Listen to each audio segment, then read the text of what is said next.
Fala galera, acabamos aqui o primeiro dia de aula do Traction do G4 e eu vou postar aqui um vídeo com alguns detalhes aí do dia de hoje, como é que é aqui o ambiente, como é que foi, comida, como é que é a entrada aqui, onde é que funciona a sala e um resumo aí da aula da manhã e da tarde. Espero que curtam. Vai ser um vídeo improvisado, gravei aqui no celular, vou juntar eles, então não espere nada muito editado, mas para eu postar hoje logo aí para ficar um por dia aí mais rápido. Vai esperar na semana, mandar pro time de marketing, a gente já resolve aqui logo rapidinho. Nos próximos a gente vai evoluindo. Valeu! Fala galera, com vocês aqui como que é o G4. Você chega aqui no segundo andar no prédio aqui na Vila Olímpia. Aqui é a parte onde tem os cursos, não é onde eles trabalham. Então o escritório do G4 é em outro lugar. Se você achar que você vai vir fazer um curso e ver onde eles trabalham, ver os caras trabalhando, você não vai ver. Aqui é onde é os cursos.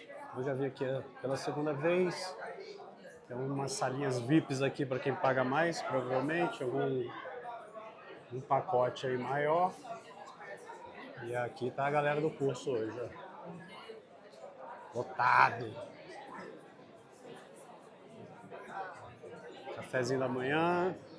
Já tomei no hotel. Mais de 100 pessoas, deve ter umas 150 pessoas no grupo aqui. Aí aqui ficam as salas de aula. Refil de água para você vir se hidratar.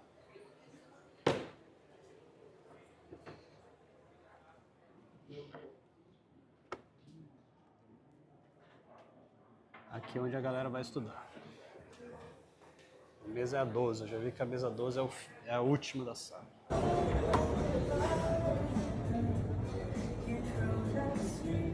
Aí tu pode ir.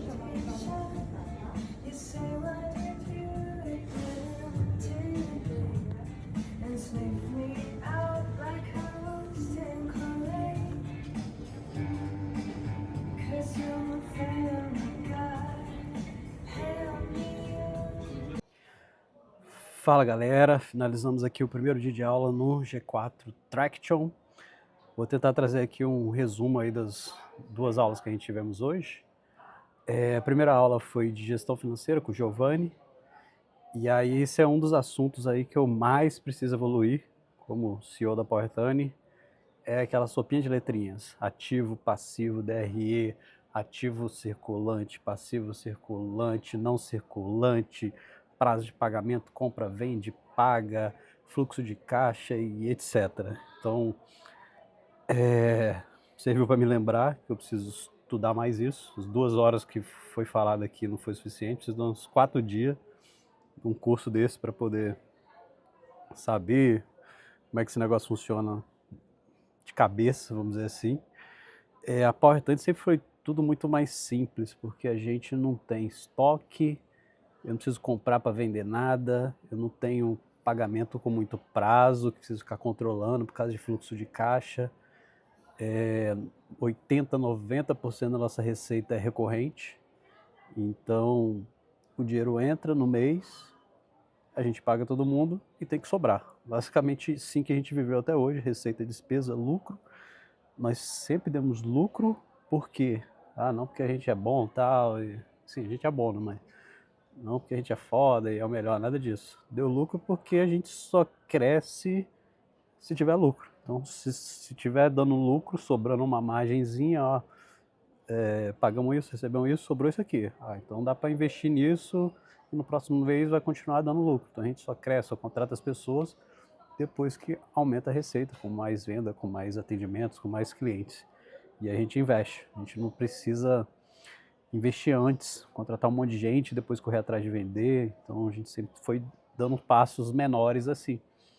As empresas que pegam investimento, anjo, isso, aquilo, não, recebe uma tonelada de dinheiro, gasta tudo, fica dando prejuízo até ir recuperando. A gente não, a gente foi crescendo devagarzinho, nosso crescimento é mais lento, mas sempre foi dando lucro, ao invés de receber um caixa, aí um aporte, um sócio e investir pesado e dar um prejuízo no começo para crescer mais rápido.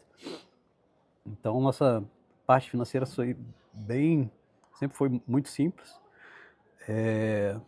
Lucro, despesa, receita, despesa, receita e lucro acaba sendo um DRL no final das contas, porque não tem muita variação de prazo, financiamento, juros, dívida, lucro, a gente não tem nada disso. Então meio que os nossos dashboards ali simplesinhos dão ali um DRE gerencial, vamos dizer assim, um resultado que dá para acompanhar. E assim, na Power, a gente tem a ajuda do Rafael Mendonça, que ele é contador, tem a contabilidade também, então a gente vai atrás dele aí para ele me ajudar. Se não fosse ele, talvez eu já teria contratado alguém para assumir essa parte aí de gestão financeira, administrativa, mais financeira mesmo, né? Um CFO, vamos dizer assim. E aí, como a gente é um pouco simples, quando precisa, o Rafael ajuda a gente nessa parte de imposto para lá, lucro presumido, lucro real, isso, e a contabilidade lá, que é da família dele também, então a gente acaba prolongando mais um pouquinho, ter que ter esse custo aí com um CFO, um cargo mais alto, investimento mais alto. Mas um dia a gente vai faturando muito mais, vai precisar. Foi até uma pergunta que eu fiz hoje pro Giovanni. E aí, Giovanni? Eu sempre falo, cara, no futuro vou precisar de alguém para fazer isso que eu e o Rafael fica fazendo hoje e tal. Quando que eu faço tal? Ele falou, cara, você que vai analisar quanto tempo você está perdendo fazendo isso, é simples, não é? Então, qual o custo que a gente pode estar deixando de ganhar por não ter uma pessoa assim? Mas, nesse momento, eu acho que a gente, como o nosso é simples, tem o conhecimento deles, a gente consegue ficar mais um tempinho assim, que o investimento é um pouco alto para trazer mais uma pessoa nesse nível aí para a empresa. Mas uma hora a gente vai chegar lá. Dentro dessa aula também eu peguei a ideia de novos painéis para Power, então tem um retorno aí que isso vai trazer para a gente, um painel de fluxo de caixa, que eu não acompanho isso tão de perto, por sempre dar um pouquinho de lucro. E despesas fixas e variáveis, eu tenho um dash lá de despesa fixas, mas eu não separo muito fixa e variável não. Também vi hoje na aula time financeiro bem grande, tem um papel para tudo quanto é lado aqui, se for contratar todo mundo para cada área dessa, acabou com todo o meu lucro. Planejamento, tesouraria, contabilidade, controladoria, auditoria, fiscal, orçamento, risco, isso, aquilo, relação com o investidor. Assim, um dia quando a gente tiver muito, muito grande, vai ter uma pessoa para cada negócio desse, mas por enquanto a gente estaria com um time operacional, fazendo toda a parte de contas a receber, pagar isso, gestão, controle de caixa lá, de conciliação, garantindo, tá tudo, estamos pagando todo mundo, estamos recebendo, gerando nota. Tem a parte mais gerencial de dados, que aí fica eu e o Rafael, eu acompanho mais de perto, o Rafael ajuda, tem a contabilidade. E assim seguimos a Power hoje. Então esse é um assunto que eu preciso estudar, continuar evoluindo. Já vim aqui, já me relembrou algumas coisas, aprendi coisas novas. E me relembrou que eu preciso estudar mais isso daí também para continuar evoluindo. Tem bastante material no G4 online, no YouTube também deve achar um monte de coisa disso, então depende mais de mim mesmo. Então esse aí foi um resumo dessa parte de gestão financeira, que para mim foi a mais legal do dia, porque é o que eu menos sei, então o que eu aprendo mais é o que valeu mais a pena tá assistindo. Vamos para a próxima aula.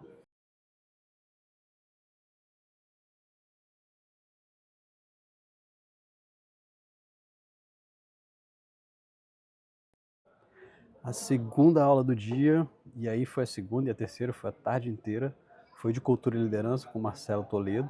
Ele é bem influente, bem famoso aí nas redes sociais, trabalhando no Nubank, fez empresa, vendeu, bem experiente, passou por muita coisa aí nessa vida. E aí ele trouxe um negócio legal que eu não tinha visto, que esse é um assunto bem comum, assim, que a gente vê um monte de palestras, um monte de posts, e acaba ouvindo coisas parecidas ao longo, quando você vai fazendo mais treinamentos. Mas um exemplo que ele mostrou hoje aqui de caos versus ordens, eu nunca tinha visto, foi a primeira vez que eu vi. Caos versus ordens é a sua empresa ter um círculo de caos e um círculo de ordem e fica ali balançando para um lado ou para o outro. Não é muito bom você ter muita ordem, não é muito bom você estar no caos, você tem que ficar ali equilibrando para você entregar bem, ter um negócio organizado, mas crescer. Então a empresa que é 100% ordem, tá lá tudo certinho, os processos redondinho, tal, entrega tudo certinho no prazo, todo mundo ali tá tranquilo, faz o trabalho sem nenhuma pressão e tal. Show de bola, vai vender muito, o cliente vai ficar feliz da vida, esse cara não cresce. Então, empresa que não tem um pouquinho de caos não cresce. Toda empresa deve ter um caos aí. Empresas que vocês conhecem, empresas de vocês. A minha tem. O que é o caos? Meu, do nada aparece um monte de cliente pedindo a mesma coisa para a mesma área e gera um caos ali. A gente tem que se virar. Não, eu consigo entregar aqui, ali, faz hora extra para lá, calma aí, daqui 2 semanas eu começo. A gente vai tentando botar ordem no caos. Então ele deu alguns exemplos disso e falei, isso aí realmente faz sentido. E aí a empresa está com muita ordem assim, você tem que vir trazer um caos para ela. Meu, preciso vender mais para a gente crescer, vamos fazer uma campanha aqui ali e tal, trazer um pouco de caos para dentro de casa e corre atrás. E aí ele falou assim, duas áreas mais importantes da empresa. O que a empresa faz? Né? Ela vende e entrega. Então, o comercial e o operacional. E aí acaba tendo um caos e ordem entre essas duas áreas. Na maioria das vezes é o comercial vendendo pra caramba, prometendo, fazendo isso e aquilo. O operacional corre atrás para entregar, mas pode ser que não necessariamente só o comercial é a parte do caos da empresa, vendendo muito. Pode ser o comercial vende e o operacional não entrega. O operacional entrega errado, dá erro, meu, aí a parte do caos da empresa está vindo da operação, tem que entregar no prazo, tem que entregar bem, senão gera o caos e você tem que correr atrás para resolver. E aí como é que resolve o caos? Uma coisa é você causar o caos vendendo mais, outra coisa é começar a dar caos por erro, por não estar crescendo, não estar entregando direito, você tem que resolver. Então o que faz aí a gente sair do caos? 3 pilares ele citou aqui na aula, eu anotei: pessoas, processos e tecnologia. Então as pessoas que vão resolver os problemas, fazer o negócio certo, fazer funcionar, os processos ajudam as pessoas a fazer isso certo, da melhor forma, da forma padronizada, cada um fazer o seu, e a tecnologia que faz tudo isso aí ser mais automático, mais rápido, reduzindo o erro humano. Então, é isso. Então, toda empresa aí tem um caos, está correndo atrás desse caos para gerar uma ordem. Quando fica muita ordem, aí, opa, vamos gerar um causinho aqui de venda para correr atrás e gestar o processo, para gerar mais resultado com a mesma quantidade de pessoas, com ferramenta, com IA, com isso e com aquilo. Achei legal esse caos versus ordem aí, um exercício para você pensar.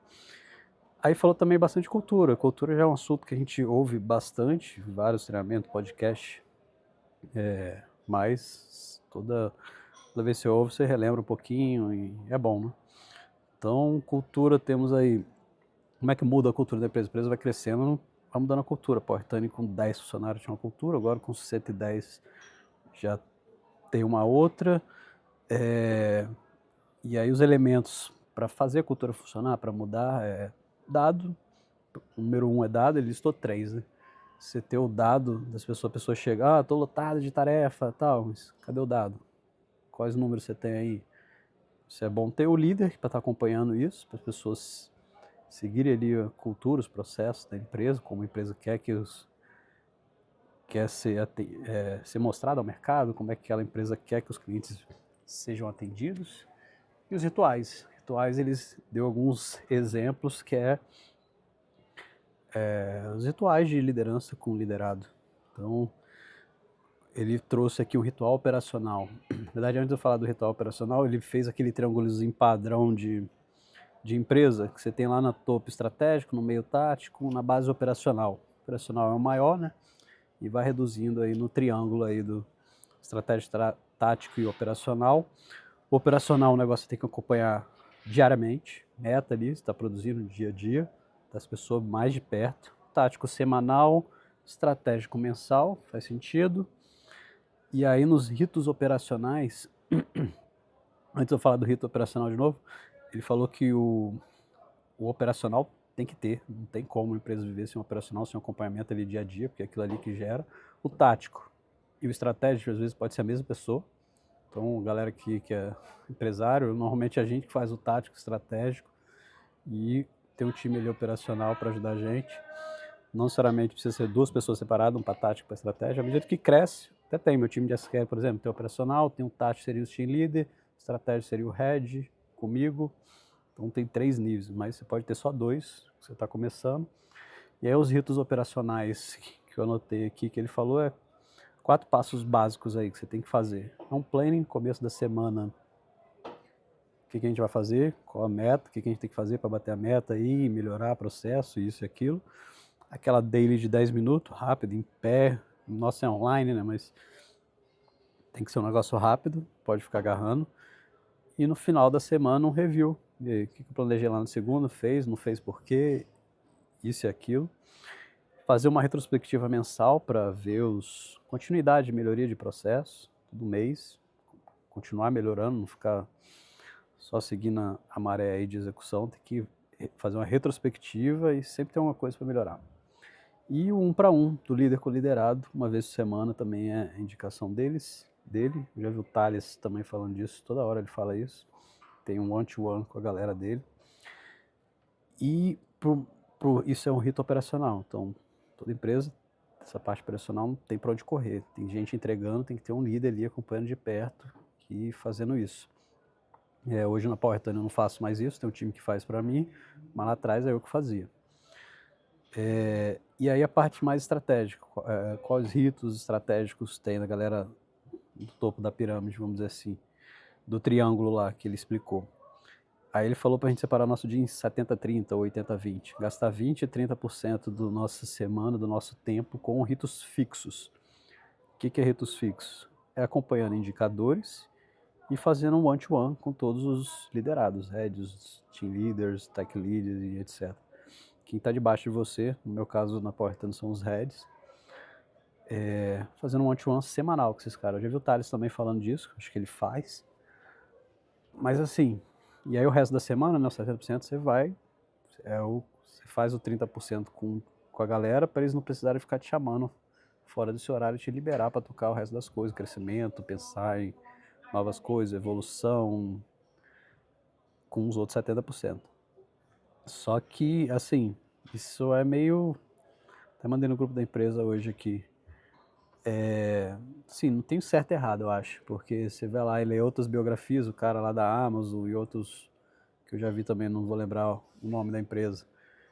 Mas a galera falando, cara, reunião, você perde muito tempo, junta... Tem empresa que proíbe fazer reunião com 3, 4, 5 pessoas, porque é um monte de gente ali falando, podia ser um e-mail. E assim, na prática eu confirmo isso, porque eu tinha um one-to-one lá na minha agenda com vários heads, com projetos que a gente está tocando, e chegava na hora, e aí, tem alguma coisa para atualizar? Ah, não tem nada urgente não, tal, tá. Não precisava da reunião, precisa do one-to-one toda semana. Sim, no meu caso específico, um Teams ali, e aí, como é que tá? Ah, tem esse ponto, aí você faz isso e aquilo.